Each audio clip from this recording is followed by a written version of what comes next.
नाज़रीन, आज के इस प्रोग्राम में जो इस्लामाबाद हाई कोर्ट में 3 अहम केसेस की समाअत हुई है। सबसे पहले तो इन केसेस की जो डिटेल हैं वो आप नाज़रीन के साथ शेयर करेंगे और फिर इसके बाद वज़ीर आला पंजाब चौधरी परवेज़ इलाही की मुबीना ब्लैकमेलिंग की खबर पर बात करेंगे और 5 साल के बाद साबिक वज़ीर दाखिला शेख रशीद ने किस बात को एडमिट किया है, तस्लीम किया है, ये क्या मामला है और 5 साल के बाद क्या डेवलपमेंट हुई है, ये डिटेल भी आप नाज़रीन के साथ शेयर करेंगे। और फिर आप नाज़रीन को ये भी बताएंगे कि नून लीग ने किस पुराने क्रोनिक लोटे को गले लगाया है, इस पर भी आप नाज़रीन के साथ तफसीलात शेयर करेंगे। तो पहली खबर से गुफ्तगू का आगाज़ करते हैं। नाज़रीन, आज इस्लामाबाद हाई कोर्ट ने लापता अफराद केस में वज़ीर आज़म शहबाज शरीफ को ज़ाती हैसियत में यानी वकालतन नहीं बल्कि असालतन अदालत में तलब कर रखा था।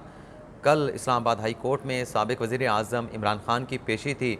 तो चेयरमैन पीटीआई इमरान खान की इस पेशी के मौके पे इस्लामाबाद पुलिस की जानिब से इंतहाई सख्त इंतजाम किए गए थे सिक्योरिटी के।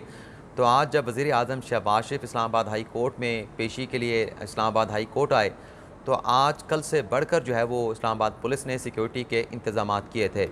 लेकिन बहरहाल आज अदालत के बुलाने पर वज़ीर आज़म शहबाज शरीफ अदालत के सामने पेश हुए। एक तरह से उन्होंने बड़ा अच्छा जस्टिस दिया और इसका एतराफ़ भी किया गया चीफ़ जस्टिस अतर मिनल्ला की जानिब से। लेकिन दौरान समाअत चीफ़ जस्टिस ने वज़ीर आज़म शहबाज शरीफ को ये बावर कराने की कोशिश की कि लापता अफराद के जो लवाहिकीन हैं, उनके जो प्यारे हैं वो सालों से उनसे बिछड़े हुए हैं, लेकिन उनके दुख और उनके दर्द का मदावा नहीं हो रहा। तो आप महसूस करें कि लापता अफराद के जो लवाहिकीन हैं, उनका दर्द क्या होगा, उनकी तकलीफ़ क्या होगी। आप चीफ़ एग्ज़ेक्टिव हैं, मुल्क के वज़ीर आज़म हैं, आपको इस मसले का कोई ना कोई जो है वो हल निकालना होगा। तो वज़ीर आज़म ने कमरा अदालत में एक तो इस बात का एतराफ़ किया कि ये बात दुरुस्त है कि लापता अफराद के जो लवाहिकीन हैं, उनके जो प्यारे सालों से उनसे बिछड़े हैं, तो उनका दुख क्या है, दर्द क्या है, इसका हम सिर्फ़ जो है वो अंदाज़ा ही लगा सकते हैं। लेकिन जिनके प्यारे लापता हुए हैं, उनका क्या दुख है, क्या दर्द है, इस इशू को चंद दिनों में हम हल नहीं कर सकते। वज़ीर-ए-आज़म ने कहा कि अगर अदालत ये तवक्को करे कि हम 10 दिन के अंदर लापता अफराद के इस मामले को हल कर पाएंगे, तो ऐसा मुमकिन नहीं। लेकिन हमारी जो भी कोशिश होगी लापता अफराद के इस इशू को कैटर करने के हवाले से हमारी कोशिशें इस हाई कोर्ट को नज़र आएंगी।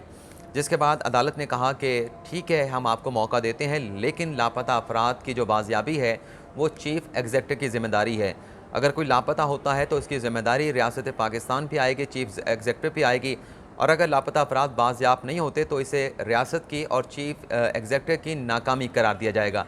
तो जिस तरीके से शहबाज शरीफ साहब ने कहा कि दिनों में ये मसला हल नहीं हो सकता, हमारी कोशिशें आपको नज़र आएंगी, तो वो अदालत से वक्त मांग रहे थे कि हमें वक्त दिया जाए ताकि कुछ अरसा मिले, कुछ मुनासिब वक्त मिले, तो हम लापता अफराद के मामले को हल करने के लिए कोई ना कोई मैकेनिज़्म या हिकमत अमली जो है वो तय कर लेंगे। तो अदालत ने आज इस केस में वज़ीर आज़म शहबाज शरीफ को 2 माह की मोहलत दे दी है। यानी आज 9 सितंबर है और इस केस की समाअत को 14 नवंबर तक यानी तकरीबन 2 सवा 2 माह के लिए मुलतवी कर दिया गया है। अब देखते हैं कि वज़ीर आज़म भी पेश हो चुके हैं और लापता अफराद का जो मामला है 2 माह की मोहलत दे दी गई है, तो 2 माह में क्या डेवलपमेंट होती है, लापता अफराद की बाजियाबी के हवाले से हुकूमत क्या मैकेनिज़्म तय करती है। तो 14 नवंबर के लिए आप भी इंतज़ार करें, हम भी इंतज़ार करेंगे। लेकिन नाज़रीन, इस केस की वजह से जो पाकिस्तान तहरीक-ए-इंसाफ़ के रहनुमा हैं शहबाज गिल, जिन्होंने ज़मानत के लिए इस्लामाबाद हाई कोर्ट से रुजू किया था और पहली दरख्वास्त पे इस्लामाबाद हाई कोर्ट के चीफ़ जस्टिस अतर मिनल्ला की जानिब से IG Islamabad, SSP operation Islamabad और मुतलका थाने के एसएचओ को नोटिस किया गया था। लेकिन आज इस लापता अफराद केस की समाअत की वजह से शहबाज गिल की ये जो ज़मानत का मुकदमा था वो डी लिस्ट कर दिया गया। अब नई तारीख कब की आती है, फ़िलहाल तो सरे 10 इस केस को डी लिस्ट किया गया है, तो इम्कान है कि अगले हफ्ते शहबाज गिल की दरख्वास्त ज़मानत को एक मरतबा फिर जो है वो समाअत के लिए मुकर्रर किया जाएगा। और आज अगर ये मुकदमा डी लिस्ट ना होता तो इस केस में कोई बड़ी डेवलपमेंट जो है वो हो सकती थी। अब जो तीसरी खबर आप नाज़रीन के साथ शेयर करनी है, नाज़रीन, गुज़िश्ता रोज़ जो पाकिस्तान तहरीक-ए-इंसाफ़ के साबिक़ एमएनए शकूर शशाद, जिनका कराची से ताल्लुक़ है,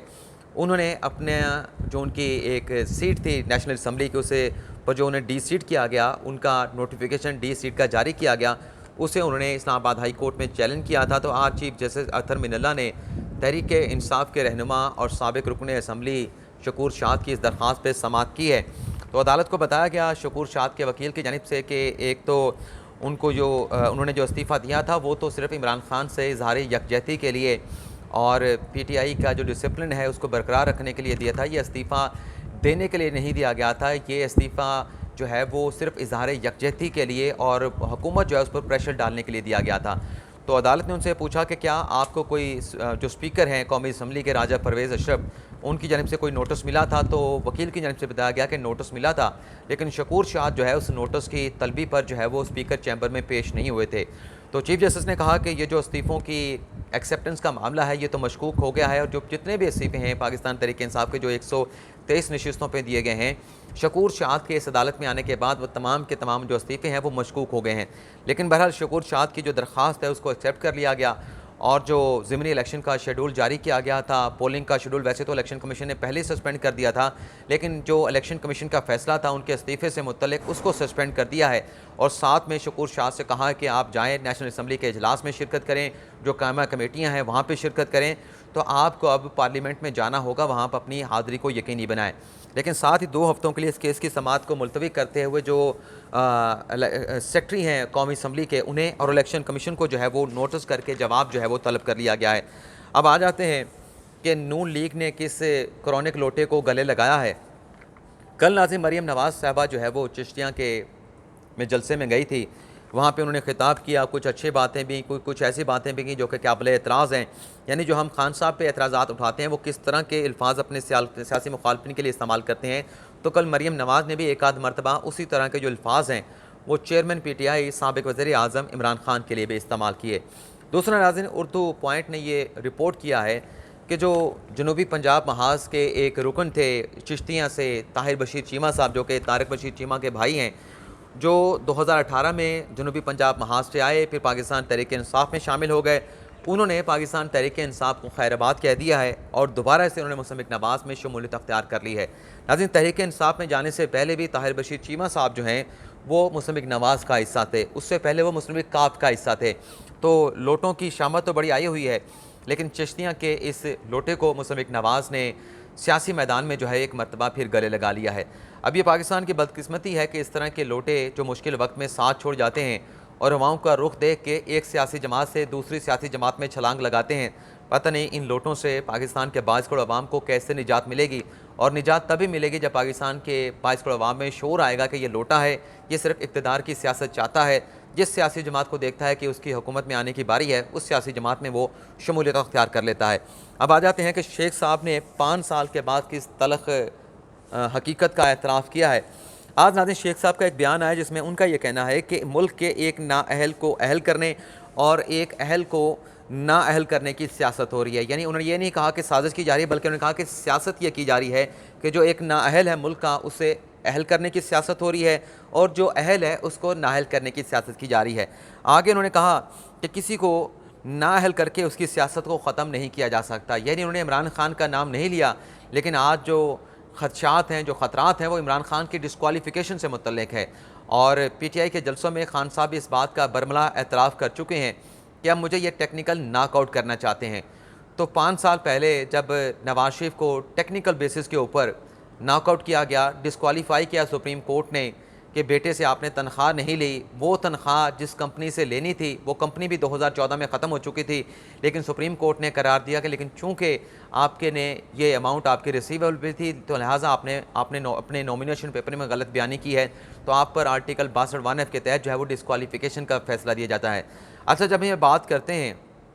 तो कुछ दोस्त एतराज़ करते हैं कि डिस्क्वालीफाई तो किया था नैब ने जो उनके करप्शन के केसेस के, तो करप्शन के जो केसेस हैं वो अलग मामला है, लेकिन सुप्रीम कोर्ट ने जो डिस्क्वालीफाई किया था वो अहकामे और अपने बेटे से तनख्वाह ना लेने की बुनियाद पे किया था। तो एक कमज़ोर फैसला था जिसका हम आज भी बरमला इजहार करते रहते हैं। जहाँ तक नैब केसेस का मामला है, वहाँ पे नवाज शरीफ के पास, मरीम नवाज़ के पास, शरीफ ख़ानदान के लोगों के पास अपील का ऑप्शन मौजूद है, लेकिन ये जो डिस्क्वालिफिकेशन आर्टिकल 62(1)(f) के तहत हुई थी, इसमें कोई अपील का ऑप्शन भी नवाज शरीफ के पास नहीं था। तो हम ये कहते थे, उस वक्त शेख साहब ये कहते थे कि देखें, सुप्रीम कोर्ट के फैसले के बाद नवाज शरीफ की सियासत ख़त्म हो गई, सियासत से उनका मुकम्मल तौर पे ख़ात्मा हो गया और पाकिस्तान में वापस नहीं आएंगे। तो आज तहरीक इंसाफ के सरबराह और तहरीक इंसाफ के रहनुमा ये कहते हैं कि नए आर्मी चीफ की तैनाती के लिए वज़ीर आज़म जो कि मफरूर हैं, जो सज़ा याफ्ता हैं, उनके साथ मुशावरत की जा रही है। तो आपने भी तजर्बा करके देख लिया, आपने नवाज शरीफ को माइनस करने की कोशिश की, आज भी नवाज शरीफ पाकिस्तान की सियासत में मौजूद है। तो शेख साहब आज इसी बात का एतराफ़ कर रहे थे कि किसी को नाअहल करके उसकी सियासत का ख़ात्मा नहीं किया जा सकता। और ये पाकिस्तान की सियासत की तल्ख़ हकीकत है कि जिस भी सियासी रहनुमा को दबाने की कोशिश की गई है, माइनस करने की कोशिश की गई है, चाहे वो नवाज शरीफ हो, आसिफ अली ज़रदारी हो, मोहतरमा बेनज़ीर भुट्टो हो, चाहे एक प्रिंसिपल स्टैंड के ऊपर इमरान खान को अगर डिस्क्वालीफाई करने या दबाने की कोशिश की जाएगी, तो ये जितने भी लीडरान हैं, चाहे वो माजी में हैं या मौजूदा हैं, इन्हें जिसने भी दबाने की कोशिश की है रियासती ताकत के ज़रिए, जबर के ज़रिए, ये उतना माइनस होने के बजाय उतना प्लस हुए हैं। लेकिन बहरहाल चौधरी परवेज़ इलाही साहब का वाली भी बड़ी अहम खबर है, वो भी आपके साथ हम शेयर कर लें। नाज़रीन, चौधरी परवेज़ इलाही के वज़ीर पंजाब बनने से पहले खान साहब के बयानात रिकॉर्ड पे मौजूद है, जिसमें वो कह चुके हैं कि काफ लीग मुझे ब्लैकमेल करती है। लेकिन बहरहाल खान साहब ब्लैकमेल हुए और ब्लैकमेल होने के बाद खान साहब ने उन्हें 10 सीटों के ऊपर पंजाब की वज़ारत आला सौंप दी, वो पंजाब के वज़ीर आला बन गए। लेकिन नाज़रीन, ये जो ब्लैकमेलिंग थी मुबैना तौर पे इसका नतीजा जो है वो 45 दिनों के बाद सामने आ चुका है। और ख़बर यह सामने आई है जो कि उर्दू पॉइंट ने भी रिपोर्ट की है और पंजाब असम्बली में भी एक करारदाद जमा करवाई गई, जिसमें यह कहा गया है कि चौधरी परवेज़ इलाही साहब ने 45 दिन जब से वो पंजाब के वज़ीर बने हैं, उन्होंने गुजरात के लिए 37 अरब के फ़ंड जो है वो जारी किए हैं। सिर्फ 45 दिन में सिर्फ गुजरात के ज़िले के लिए 37 अरब के फ़ंड जारी किए गए। अब हम हकीकत पे जाएं तो कौन से इलाके कहा जाता है कि वो महरूमिया का शिकार हैं? उसमें बलूचिस्तान का नाम लिया जाता है, उसमें अंदरूनी सिंध का नाम लिया जाता है, उसमें जनूबी पंजाब का नाम लिया जाता है। गुजरात के हवाले से कभी किसी ने बात नहीं की गुजरात जो है वो पसमानदा महरूमियों का शिकार ज़िला है या इलाका है। लेकिन चौधरी परवेज़ इलाही साहब ने 45 दिन के अंदर अपने सूबे को, अपने आबाई इलाके को 37 अरब रुपये के तरक्याती फ़ंड से नवाज दिया है। अब सवाल तो पैदा होगा कि क्या ये वसाइल की मुनसफ़ाना तकसीम है? आप तो ट्रस्टी हैं, जो अपना पंजाब का ख़जाना है, जो पंजाब की किटी है, लेकिन आपने तो माजी में जैसे हमने देखा कि बुज़दार साहब ने जो वसाइल थे उनका जो रुख था, उन्होंने तौंसा DG खान की तरफ मोड़ा हुआ था, मियाँ वाली की तरफ मोड़ा हुआ था, और उससे पहले हुक्मरान वो लाहौर के ऊपर तवज्जो देते थे। तो ये जो महरूमिया का शिकार इलाके हैं, जो बहावलपुर का इलाका है, मुल्तान का इलाका है, अंदरूनी पंजाब जो जनूबी पंजाब के इलाके हैं, तो वहाँ पे ये तवज्जो कब दी जाएगी? अब जो गुजरात का शहर है, मैं एक बड़े यकीन के साथ कह सकता हूँ कि वो बहावलपुर से बड़ा नहीं होगा। और गुजरात की जो महरूमिया कभी उन्होंने किसी ने बात नहीं की, लेकिन जो जनूबी पंजाब के लोगों की महरूमिया है उसके साथ तो गुजरात का तकाबली जायज़ा भी नहीं लिए जा सकते, क्योंकि चंद दिन पहले जो गुजरात में PTI का जलसा हुआ, चौधरी परवेज़ इलाही ने खुद एतराफ़ किया कि यहाँ पर बेशतर जो आबादी है, हर घर से एक एक बंदा जो है वो बैरून मुल्क किया गया है। तो उन्हें तो खाने पीने की कोई ज़रिया मुआश की इतनी फ़िक्र भी नहीं, क्योंकि बाहर से पैसे आ जाते हैं। लेकिन जनूबी पंजाब में तो ऐसी कोई सूरत हाल भी नहीं, वहाँ पर तो कोई इंडस्ट्रियल जोन भी नहीं दिया गया कि वहाँ पे नौकरियाँ क्रिएट हों। और नौकरियाँ क्रिएट करने के लिए लोगों को तालीम याफ्ता बनाने के हवाले से जनूबी पंजाब में क्या सहूलियात हैं वो भी आपके सामने है। तो ख़बर यह है कि पंजाब असम्बली में भी करारदाद जमा करवा दी गई है, जिसमें यही सवाल उठाया गया है कि अवाम में इस नुक्ते पर बहस की जाए कि जो जनूबी पंजाब है, बहावलपुर है, मुल्तान है, साहिवाल के या दीगर जो इलाके हैं महरूम जनूबी पंजाब के, क्या जो गुजरात में 37 अरब के तरक्याती फ़ंड दिए गए हैं, क्या ये वसाइल की मुनसफ़ाना तकसीम है? और जो पसमानदा इलाके हैं, जो महरूम इलाके हैं, उन्हें उनकी तरफ ये वसाइल का जो रुख है जो वो क्यों नहीं किया जा रहा, उन्हें वसाइल से जो है वो क्यों महरूम किया जा रहा है? अब देखते हैं कि करारदाद जमा हुई है, इस करारदाद पे कब बहस होती है। लेकिन प्रोग्राम का इख्तिताम होता है, आपसे हम इजाज़त चाहेंगे। अल्लाह ताला हम सबका हमें नासिर और अपनी दुआओं में याद रखिएगा। अल्लाह हाफ़िज़।